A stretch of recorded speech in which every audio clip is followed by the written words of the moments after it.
Hello and welcome. You're listening to the Byron English podcast, your go-to resource for mastering the English language. Today, we're going to talk about office gossip.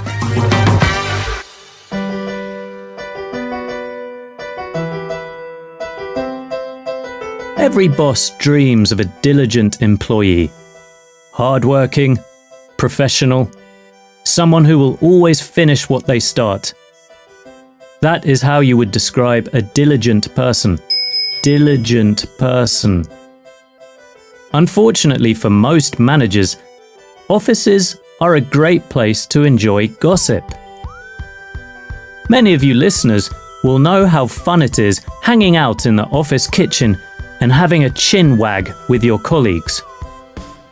A chin wag means a casual chat with a friend. For example, let's go out for a coffee and have a nice chin wag. If you have a boss who is very hands-on, it might be difficult for you to escape for a chin wag with your colleagues. A hands-on boss is someone who is always involved.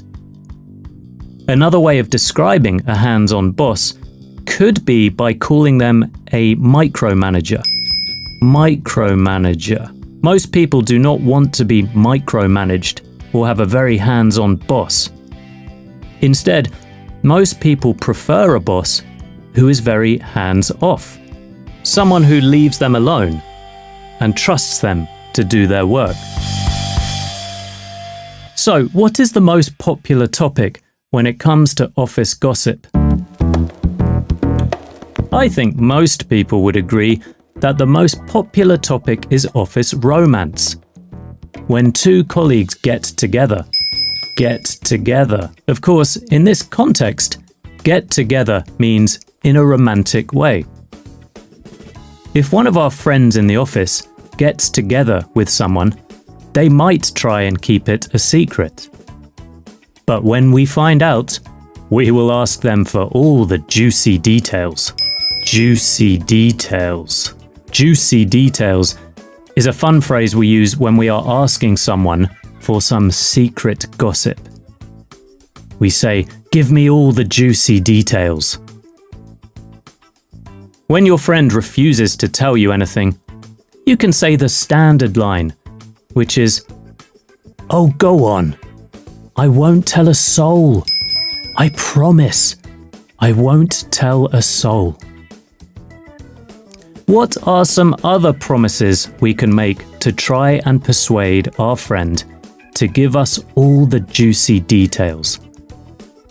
We could say, "I swear on my mother's life, I won't tell a soul." Or, if you don't like that, you could say, "Come on, how long have we known each other? You can trust me." I think the lesson here, ladies and gentlemen, is to try and stay away from office gossip. And that's a wrap for today's episode. Thank you for listening, and don't forget to find us online at byronrome.com.